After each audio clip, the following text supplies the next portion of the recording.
कर्म करोगे तो फल तो भोगना पड़ेगा, कोई बच नहीं सकता।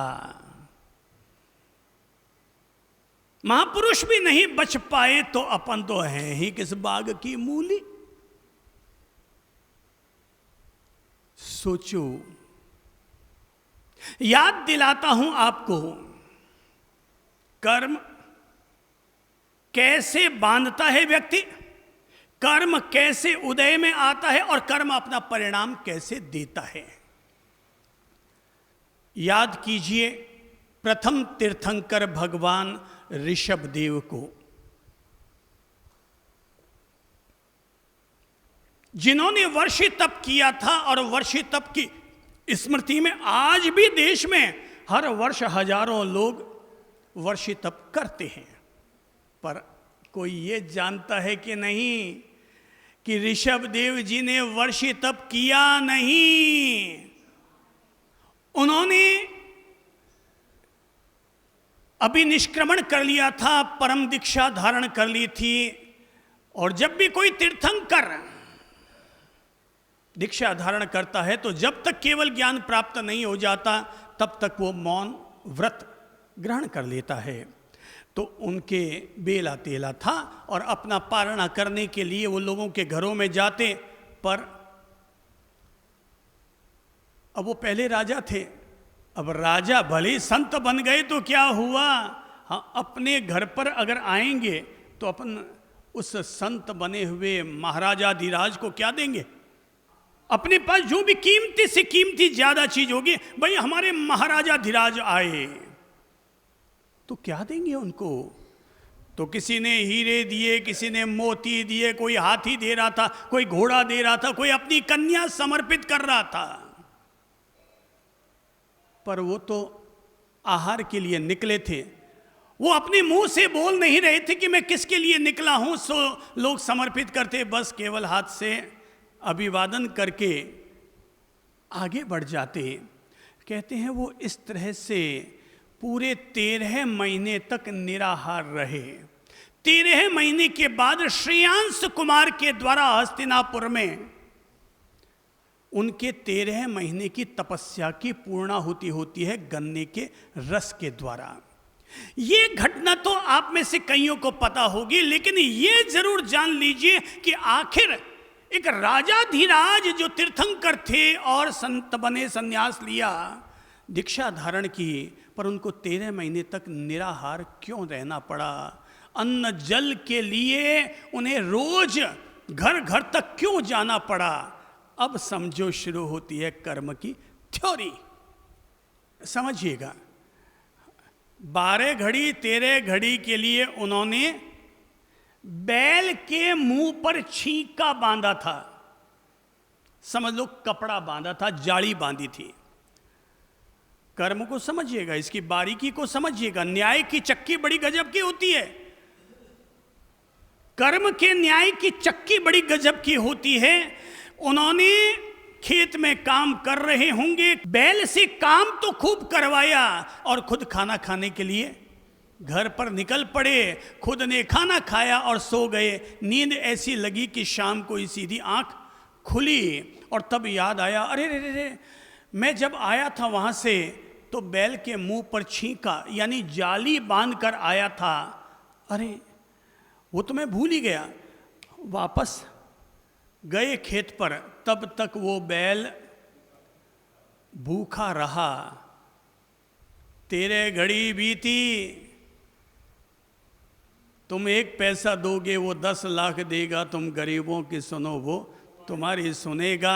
यहाँ एक का देखो कितना गुना होकर के लौट रहा है, कितना गुना होकर के वो ब्याज सहित हमारे पास लौट कर आ रहा है। शुभ करोगे तो शुभ लौट कर आएगा और अशुभ करोगे तो अशुभ लौट कर आएगा। ऐसा प्रबल अंतराय कर्म उनका बंधा था, इस कारण कि 13 घड़ी तक बैल को भूखा रखा तो 13 महीने तक भुगतान। समझिएगा, अपन लोग तो जो व्यापार करते हैं वहां एक के बदले में एक लौट कर आता है, लेकिन कर्मों की अदालत कुछ और ही है। वहां पर 13 घड़ी, 1 घड़ी 24 मिनट की, तो 13 घड़ी के बदले में कितना, 13 महीने तक उनको निराहार रहना पड़ा। ऋषभदेव प्रभु के इस जीवन चक्र से ये सीखना जरूरी है कि जैसा हम करेंगे वापस वो हमें कई कई गुना हो करके लौट कर मिलेगा। इसलिए ऐसा कर्म कभी मत करो जो कर्म हमें इस तरह से भुगतना पड़े, जिसका हमें इस तरह से भुगतान करना पड़े। सावधान, प्रत्येक व्यक्ति को, प्रत्येक जीव को कदम कदम पर सावधान होकर जीना जरूरी है। चलो दूसरा उदाहरण लेते हैं। भगवान श्री राम, नाम लेते आपको अब कर्म का चक्कर समझ में आ रहा होगा। और भगवान राम का कर्म के साथ क्या चक्कर, किस कुल में पैदा हुए? ऐसे रघुकुल में, रघुवंश में पैदा हुए जिस पर सारा भारत गौरव करता है। तो सबसे उत्तम वंशों में एक वंश था रघुवंश, रघुकुल। बेटे किसके? सम्राट दशरथ के सुपुत्र। खुद क्या है? भगवान के अवतार। उनकी धर्मपत्नी महासती सीता क्या है? महालक्ष्मी जी की अवतार। लक्ष्मण जी क्या हैं? कहते हैं कि शेषनाग के अवतार। कोई भगवान का अवतार, कोई महालक्ष्मी जी का अवतार। अब देखो कर्म का चक्कर। जीवन भर सद्बुद्धि रही, पर जब कर्म का उदय आना होता है तो भली एक दिन के लिए सही माता कैकेयी की बुद्धि दुर्बुद्धि में परिणत हो गई और वो वचन मांग लिए जिसको मांगने का कभी जीवन में उसने सोचा नहीं था। कर्म का चक्कर। ठीक है, भगवान श्री राम या रामायण महान आदर्शों से भरी हुई ये कथा है, इसलिए अपन लोग हजारों वर्षों के बाद भी उन महान पुरुषोत्तम लोगों को याद करते हैं। तो जहां पर मोतियों का हार, नवलखा हार पहनने का था, वहां पर आ गई रुद्राक्ष की माला, तुलसी की माला। और जहां पर मखमल खीन खाप के बड़े महंगे दुपट्टे आने थे, वहां आ गया संतों का दुसाला। और जिन पांवों में सोने की जूतियां आनी थी, वहां पर आ गए खड़ाऊ। अब देखो कर्म का चक्कर समझो। अतीत में हुए इन महान महान लोग भी जब कर्म के चक्कर से न बच पाए तो पता नहीं और भी कितने लोग अपने अपने कर्म के फल उन्होंने भोगा होगा। पर हम तो जिनके नाम पहचानते हैं उनसे तो कुछ प्रेरणा ले ही सकते हैं। अब देखो धक्के खा रहे हैं जंगलों में, नंगे पांव चल रहे हैं, सीता जी का अपहरण हुआ है, लांछन उन पर लगे हैं, राम जी को युद्ध करने पड़ रहे हैं, वानरों की भी उनको सेवा लेनी पड़ रही है। देखो भाई, ये है कर्म का लेख।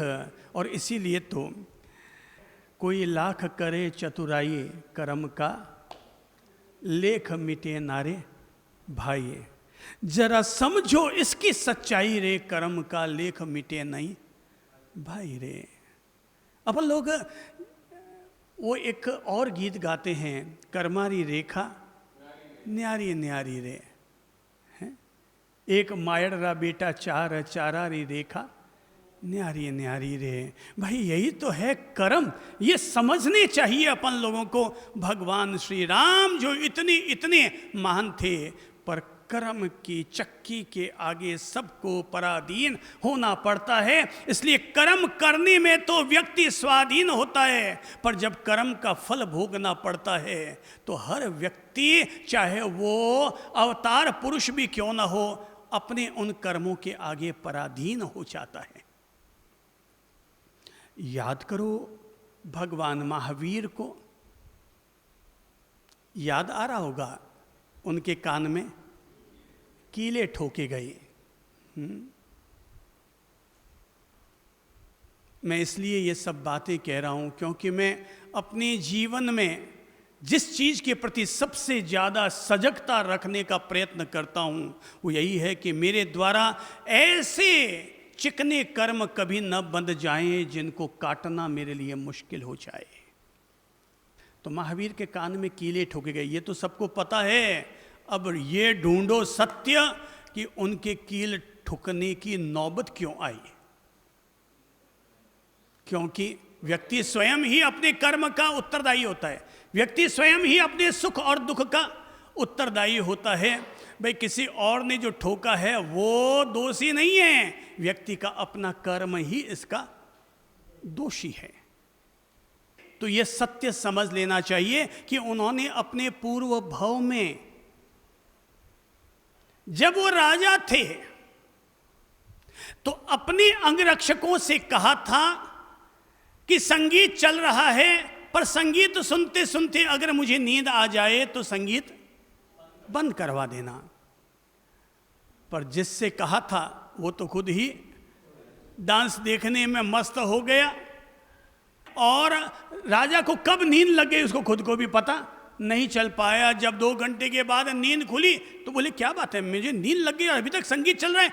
मैंने संगीत बंद करने का कहा था, नृत्य बंद करने का कहा था, अभी तक संगीत चल रहा है।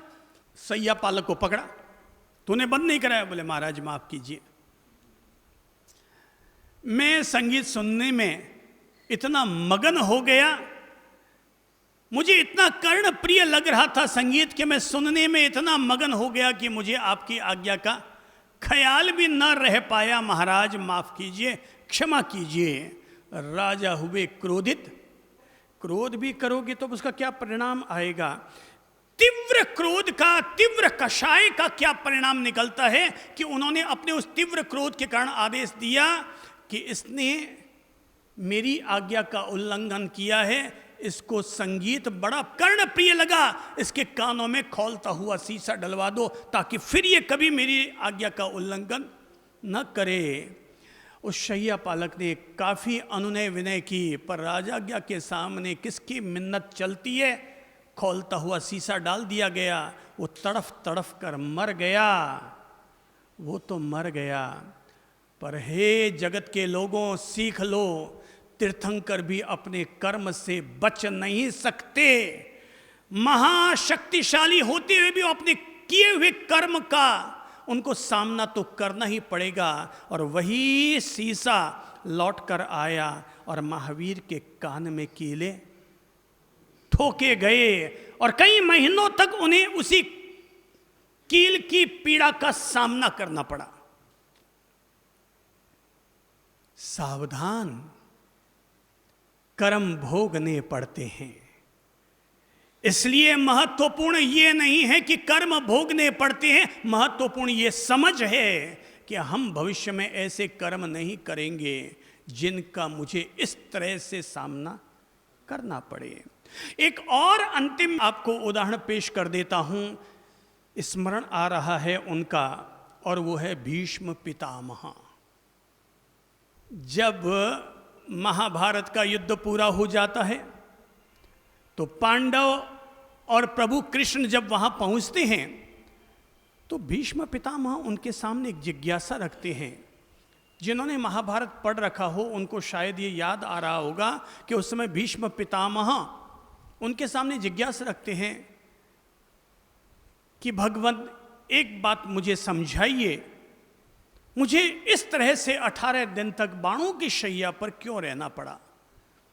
आप चाहते तो अर्जुन से कह सकते थे, वो पहले ही बाण में ब्रह्मास्त्र चला करके और मेरा भेदन कर सकता था, पर आपने उसे ऐसा न करने दिया और वो मुझ पर एक एक तीर चलाता गया और मेरा पूरा शरीर उसने तीरों से भर डाला।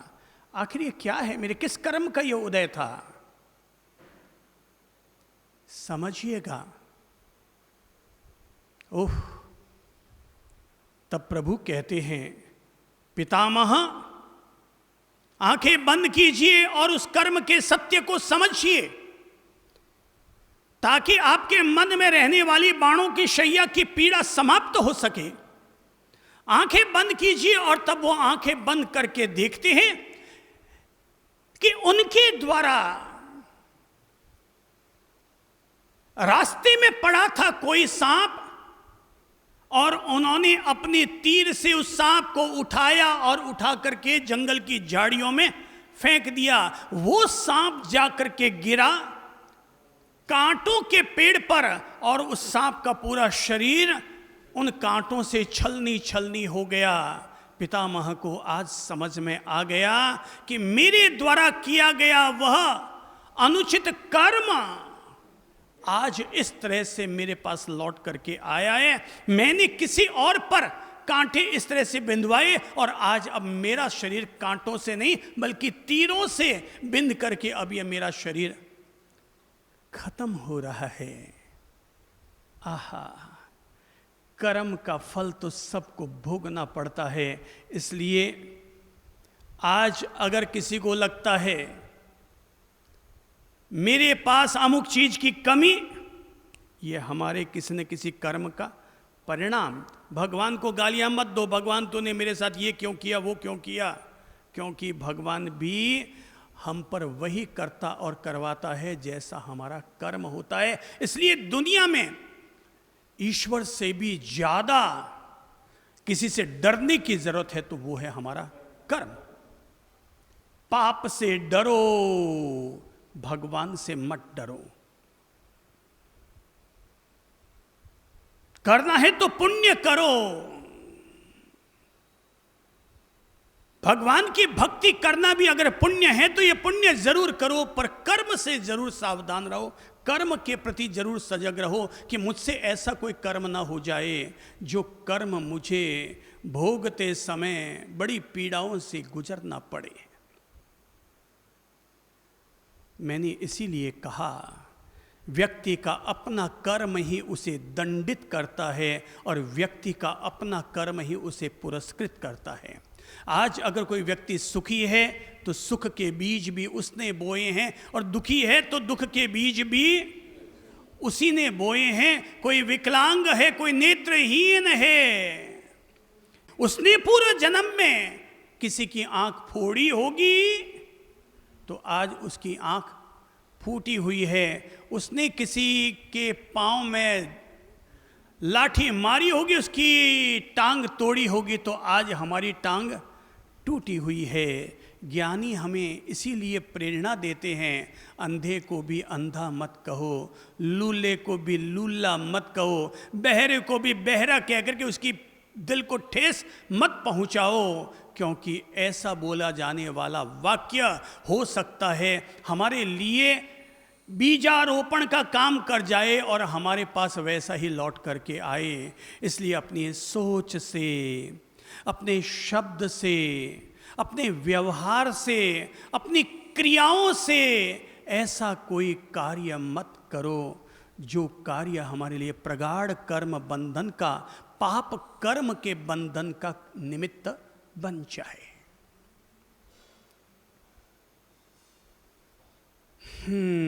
कर्म तीन प्रकार के, पहला है प्रारब्ध कर्म, दूसरा है संचित कर्म और तीसरा है क्रियमाण कर्म।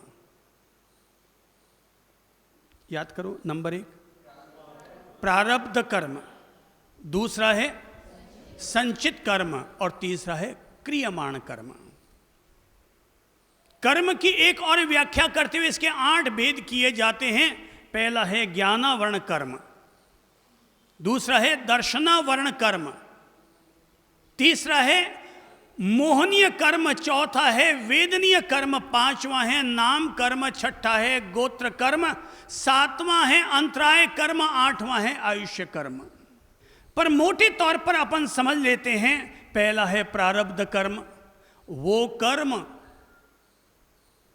जो इस समय हमारे साथ चल रहा है, हमारा प्रारब्ध हमारे साथ चलता है। आदमी जहाँ जहाँ जाता है, दुनिया में कोई भी जीव कभी अकेला नहीं होता, हमेशा उसके साथ एक और चीज़ होती है, वो है उसका अपना कर्म। वो जहाँ जहाँ जाता है उसका कर्म उसके साथ जाता है। मैं कह दिया करता हूँ कि भाई जब मैंने दीक्षा ली थी तो मैं अपना सब कुछ छोड़ा के आ गया था, पर एक चीज़ अपने साथ लेकर आया हूँ, वो है मेरा अपना भाग्य। मैं सब कुछ छोड़कर आ गया, पर मेरा भाग्य मैं मेरे साथ लेकर आया हूँ। और जिस व्यक्ति का भाग्य उसका साथ देता है, वो आदमी चाहे जहाँ चला जाए, व्यक्ति का अपना कर्म उसके साथ रहता है, बाकी सारे साथ छूट जाते हैं। जब व्यक्ति कहते हैं पैदा होता है तो मुट्ठी बंदी होती है कि खाली?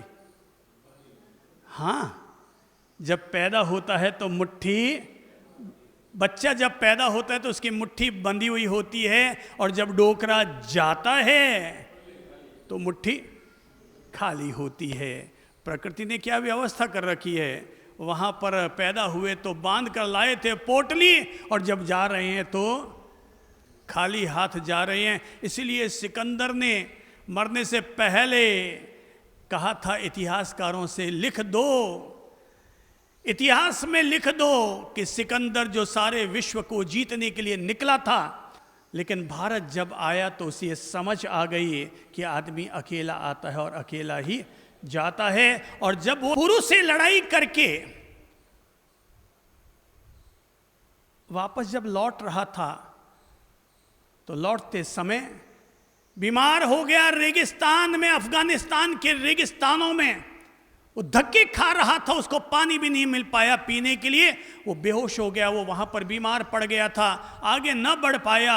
और जब उसने डॉक्टरों से कहा था कि मैं चाहता हूँ कि मेरी माँ जो आगे मेरी अगवानी करने के लिए वापस गई है, मैं चाहता हूँ केवल मेरी ज़िंदगी को 24 घंटे के लिए और जिंदा रख दो, ताकि मैं अपनी माँ से मिल लूँ, पर ऐसा संभव न हो पाया। सिकंदर ने कहा था, कोई अगर मुझे 24 घंटे की जिंदगी दे दे और, तो मैं अपने शरीर जितना सोना उसे तौलकर दे दूंगा, पर वैद्य राजों के लिए मुमकिन नहीं हो पाया। उसने कहा कि अंतिम दांव खेलते हुए कि मैं अपना पूरा राज्य देने को तैयार हूं, कोई मुझे अगर जिंदगी दे दे तो। वैद्य राजों ने कहा, राजन, अब आप ये राज्य और सोना इन सब का छोड़िए, छाती कूटा, हकीकत ये है आप तो अब कुछ मिनट के ही मेहमान बचे हैं, अभी सांस उखड़ी और न उखड़ी। और तब कहते हैं सिकंदर ने मरने से पहले बगल में खड़े हुए इतिहासकारों से कहा था कि जब मैं जाऊं तो पहला काम करना ये लिख देना कि सिकंदर जो सारी दुनिया के लिए निकला था जीतने को, मगर मौत से वो हार गया। दूसरी बात ये लिख देना कि मैं सोचता था कि ये वैद्य, ये डॉक्टर, ये हकीम व्यक्ति के जीवन को बचा लेते हैं, पर मौत आने पर कोई किसी को बचा नहीं पाता। और तीसरी बात ये भी लिख देना कि जब मैं जाऊं तो मेरे हाथ खुले हुए हों और ताबूत के बाहर मेरे हाथों को लटका के रखा जाए, ताकि दुनिया मुझसे ये सीख ले सके कि आदमी आखिर खाली हाथ ही जाता है, कितना भी कर ले भेड़ा, वो खाली हाथ ही आदमी जाता है और खाली हाथ ही वो गया। पर हमारे लिए तो समझ छोड़ गया।